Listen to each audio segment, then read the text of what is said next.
আমরা দূর থেকে একটা জিনিস লক্ষ্য করছি বা দেখতে পাচ্ছি, এটা দূর থেকে কচ্ছপের মতো লাগছে। কাছে যাই, কচ্ছপ, এত বড় কচ্ছপ, কচ্ছপ আছে। আমরা চলে এসেছি কচ্ছপের মতো দেখতে, কিন্তু এটা কচ্ছপ না।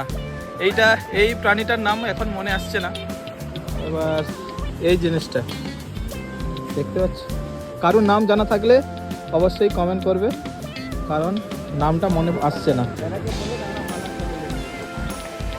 আমরা এতক্ষণ যে ছিলাম এখানটায়, সব থেকে বেস্ট ভিউ আমার যেটা মনে হয়েছে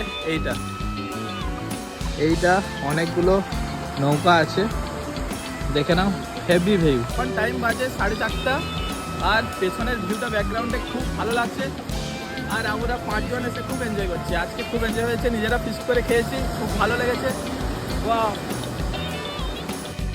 আমরা এখানে গাড়ি পার্কিং করে একটু মন্দারমণির যে মেন জায়গাটা, যেখানে সবাই যায়, ভিডিও বানায়, ছবি তোলে, আমরা এখন যাচ্ছি।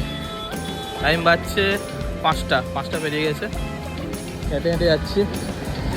আর এই রোডের দু সাইডে হোটেল, গেস্ট হাউস, লজ, অভাব নেই। এতক্ষণ আমরা মন্দারমণির ফাঁকা প্লেসে ঘুরছিলাম, এখন সন্ধ্যা হতে যাচ্ছে, পৌঁছে গেছি মেন যে জায়গা ওখানে। দেখতে পাচ্ছ কত জন এসছে, যেদিকে তাকাবে মানুষ আর মানুষের মাথা।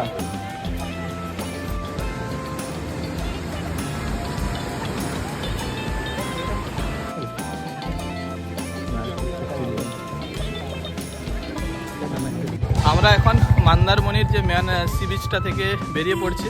তো এখানে ঢোকার সময় দু সাইডে কিন্তু অনেক স্টেশনারি দোকান আছে, খুব বড়, অনেক কিছু জিনিস পাওয়া যায়। তো সব থেকে যেটা ভালো দিচ্ছি, কি বলে, ফ্রিতে অ্যাডভাইস যেটা বলে,